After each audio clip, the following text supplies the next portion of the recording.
Mówią, że droga do paszportu UK to test twojej cierpliwości i determinacji. Ale prawdziwy test to jeden klik. Ten ostatni z napisem Submit Application. Ja kliknąłem, choć łatwo nie było, bo to nie był zwykły formularz. To było 30 stron mojej historii, pracy, pieniędzy i jak się później okazało, również mojej odwagi.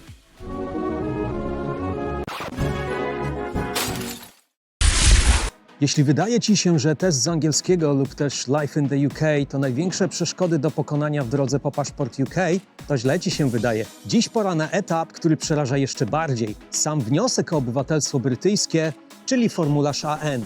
Ja na szczęście mam to już za sobą i opowiem ci, jak tego dokonałem. Zapraszam do oglądania. Zacznijmy od tego, że ja nigdy nie miałem statusu settled, a to z tej prostej przyczyny, że w momencie, kiedy aplikowałem o paszport, czyli w 2018 roku, tego systemu jeszcze zwyczajnie nie było. Ja mieszkałem w UK na zasadach obywatela Unii Europejskiej, czyli tych, których wtedy zazdrościło nam pół świata. A paszport UK? No, brzmi dumnie, ale ja wtedy nie odczuwałem żadnej presji. No bo przecież mieszkałem, pracowałem legalnie, miałem jakiś dach nad głową, swoich znajomych i wszystko lepiej czy gorzej, ale działało. I wtedy przyszedł słynny rok 2016, a z nim pamiętne referendum oraz wybór narodu. Wychodzimy. I wtedy też pojawiły się u mnie pierwsze myśli, że być może warto się jednak zabezpieczyć, tak na wszelki wypadek. No bo bądźmy szczerzy, ja tu mieszkam legalnie, pracuję, płacę podatki, do tego kibicowałem Anglii na mundialu w RPA i Brazylii. No fakt, że naszych wtedy tam nie było, a po moich doświadczeniach w call center poznałem chyba wszystkie możliwe brytyjskie akcenty, łącznie z irlandzkim. I tak sobie pomyślałem, że chyba najwyższy czas, aby przestać być w tym kraju tylko i wyłącznie gościem. Decyzja dojrzewała u mnie jednak dość długo i to raczej nie ze względu na biurokrację, tylko z powodów bardziej emocjonalnych. Ja chyba chciałem się poczuć, że faktycznie jestem częścią tego kraju. Ale gdy zobaczyłem, ile muszę zapłacić za wniosek i potem porównałem to z tym, ile on kosztował 5 lat temu, nie zastanawiałem się, po prostu siadłem przed moim laptopem, zebrałem całą papierologię łącznie z moimi wynikami testów, wklepałem Apply for British Citizenship Form AN i kliknąłem. Tak to się wszystko zaczęło.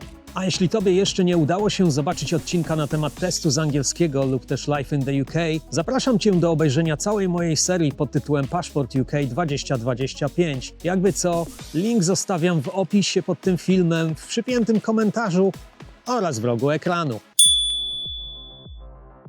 Nie wiem, kto projektował ten formularz, ale zapewne ktoś, kto lubi testować ludzką cierpliwość, bo wersja online ma 30 stron i to już był luksus, gdyż wersja papierowa wtedy miała ich 80. Zaczęło się niewinnie od personal information, czyli wiadomo, imię, nazwisko, data urodzenia, takie tam, klasyka. Potem przyszedł czas na Immigration and Residence History, czyli pytania o wszystko, od dnia, w którym przyjechałeś do kraju po przerwy w pobycie. Tutaj też wchodzi termin lawful residence, czyli dowód, że przebywałeś w tym kraju legalnie, bez żadnych tak zwanych immigration time restrictions. Potem przyszedł czas na sekcję Absences from the UK, czyli wszystkie twoje podróże zagraniczne z ostatnich 6 lat z dokładnymi datami wylotu i powrotu. Ja na szczęście miałem wszystko skrupulatnie udokumentowane w moim podręcznym kalendarzyku. Nie potrzebowałem dziennika pokładowego, ale jednak trzeba było przewertować tych kilkadziesiąt stron i poszperać, abym wiedział dokładnie, kiedy byłem w Polsce, a kiedy na przykład w Szwajcarii. A po uporaniu się ze wszystkimi moimi wyjazdami przyszedł czas na Employment and Income, czyli sekcję, w której wpisujesz wszystko, co robiłeś, gdzie pracowałeś i czy płaciłeś podatki. W moim przypadku znowu było troszkę zachodu, no bo jednak samozatrudnienie to nie etat, ale pracowałem legalnie i płaciłem podatki nawet wtedy, kiedy nie za bardzo chciałem. Zanim przejdziemy dalej, krótka autopromocja. Przypominam, że jeśli chcesz poprawić swój angielski pod kątem egzaminu GESE, to wpadaj do mnie na bezpłatną lekcję próbną online. Będzie merytorycznie i bez stresu i sami ocenimy, czy twój poziom angielskiego już nadaje się na egzamin, czy też nie, a jeśli nie, to sami zdecydujemy, nad czym popracować i jak długo. W razie czego zostawiam linka w opisie pod tym filmem oraz w przypiętym komentarzu. A jeśli chcesz sprawdzić, czy już możesz aplikować o obywatelstwo brytyjskie, zachęcam Cię do pobrania mojej bezpłatnej checklisty. Link również znajduje się w opisie pod tym filmem oraz w przypiętym komentarzu. Last not least, jeśli uważasz ten film za fajny, wartościowy i pomocny, koniecznie daj łapę w górę, a także kliknij w suba oraz w dzwoneczek. Ciebie to nic nie kosztuje, ale dzięki tym 3 klikom algorytm będzie wiedział, że warto polecać ten film innym widzom. Z góry wielkie dzięki, a my lecimy dalej. To chyba najbardziej podejrzana sekcja w całym formularzu. Wymaga, abyś udowodnił, że masz tak zwany good character. Innymi słowy, musisz wykazać, że nie jesteś karany, że jesteś lojalny wobec UK oraz że pracujesz i płacisz podatki, a nie łamiesz prawa. W moim przypadku teoretycznie sprawa była dosyć prosta, ponieważ pracuję, płacę podatki i jestem lojalny wobec króla, tak jak przedtem byłem lojalny wobec królowej, a że nigdy nie miałem auta, nie zdarzyło mi się nawet złapać mandatu za złe parkowanie. A czy miałem kiedykolwiek problemy z policją? No cóż, zależy jak na to patrzeć. Kiedyś wracałem z nocnej zmiany w call center, była jakaś 2:30 w nocy, było ciemno i potwornie zimno. Oni zatrzymali mnie jakieś 20 metrów od drzwi wejściowych mojego ówczesnego M, tylko i wyłącznie dlatego, że ich zdaniem zachowywałem się podejrzanie. A co może być podejrzanego w fakcie, że ja byłem po prostu zmęczony, zziębnięty i chciałem jak najszybciej dostać się do własnego domu? Na szczęście puścili mnie bez większych problemów. Ale już kilka lat później, kiedy ukradziono mi rower, policja robiła absolutnie wszystko, tylko nie to, co trzeba. Po mojej interwencji oni nawet pojawili się na miejscu zbrodni zaledwie 3,5 dnia później.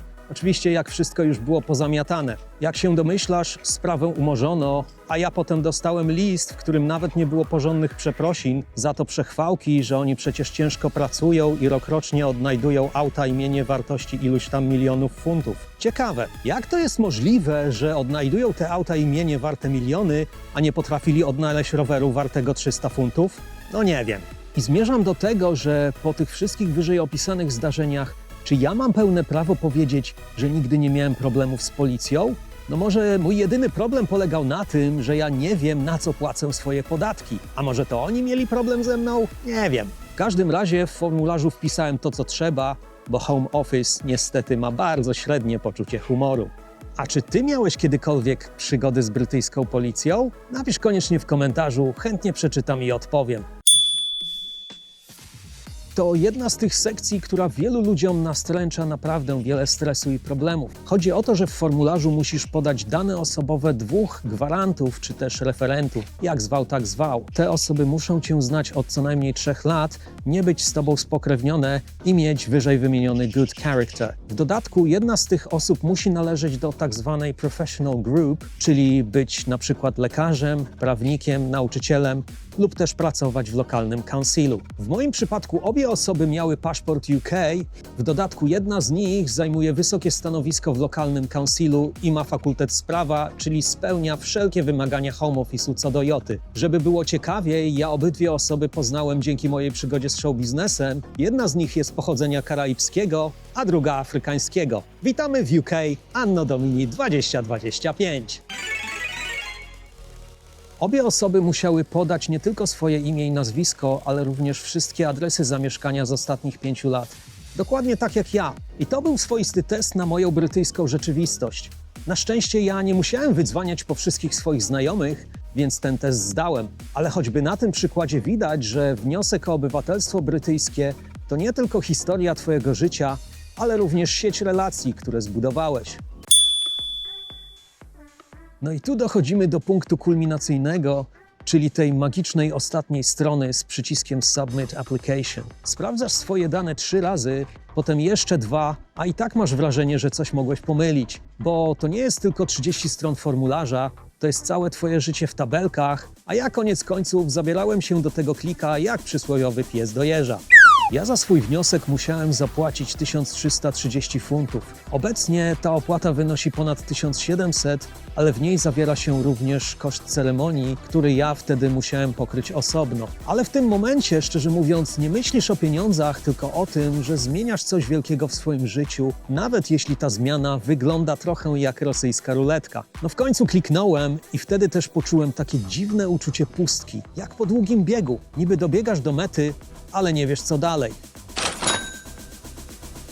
Ja swój wniosek wysłałem kilka dni przed Bożym Narodzeniem i pomyślałem sobie, że spokojnie poczekam sobie przynajmniej do wiosny. I jakież było moje zdziwienie, kiedy już po miesiącu przyszedł list. Ja myślałem, że to rachunek za prąd czy coś takiego. Otwieram i czytam, a tam gratulacje, your application for British citizenship has been approved. I wtedy mnie totalnie zatkało. To był jeden z tych momentów w życiu, kiedy człowiek nie wie, jak ma zareagować. Radość, ulga, niedowierzanie, a może wszystko naraz? Z perspektywy czasu wiem jedno, mianowicie, że formularz AN nie jest taki straszny, na jaki wygląda. To po prostu 30 stron twojego życia, no trochę biurokracji, trochę wspomnień, autoanalizy, a na pewno szperania po starych papierach. Do tego terminy takie jak good character, lawful residence, biometric enrollment, referees, czy też future intentions. One mogą brzmieć obco, ale za każdym z nich kryje się coś ludzkiego. Moja wskazówka jest prosta. Nie bój się tego procesu. To nie jest test na cierpliwość, a raczej dowód na to, że ty naprawdę już tu należysz na stałe. A jeśli ten film w jakikolwiek sposób pomógł ci w zrozumieniu formularza AN, koniecznie napisz o tym w komentarzach, również o tym, na jakim jesteś etapie, jeśli w ogóle, i co ci sprawia największą trudność. W tym miejscu przypominam o bezpłatnej próbnej lekcji online ze mną pod egzamin GESE, do której linka znajdziesz w opisie pod filmem oraz w przypiętym komentarzu. Tam również znajdziesz linka do bezpłatnej checklisty, dzięki której sprawdzisz, czy ty też już możesz aplikować o obywatelstwo brytyjskie oraz paszport UK. W następnym odcinku spotkamy się w bardziej uroczystych okolicznościach, gdyż opowiem o Citizenship Ceremony, czyli o dniu, w którym twoje brytyjskie obywatelstwo staje się faktem. Link do tego odcinka pojawi się wkrótce w lewym górnym rogu ekranu, a jeśli chcesz obejrzeć inne odcinki z mojej serii Paszport UK 2025, kliknij w ikonkę w prawym górnym rogu. Oraz tradycyjne last not least, jeśli uważasz ten odcinek za fajny, wartościowy lub pomocny, koniecznie zostaw łapę w górę, a także kliknij w suba oraz dzwoneczek. A tak w ogóle wielkie dzięki za oglądanie do końca. Pozdrawiam serdecznie i do zobaczenia wkrótce. Cheers!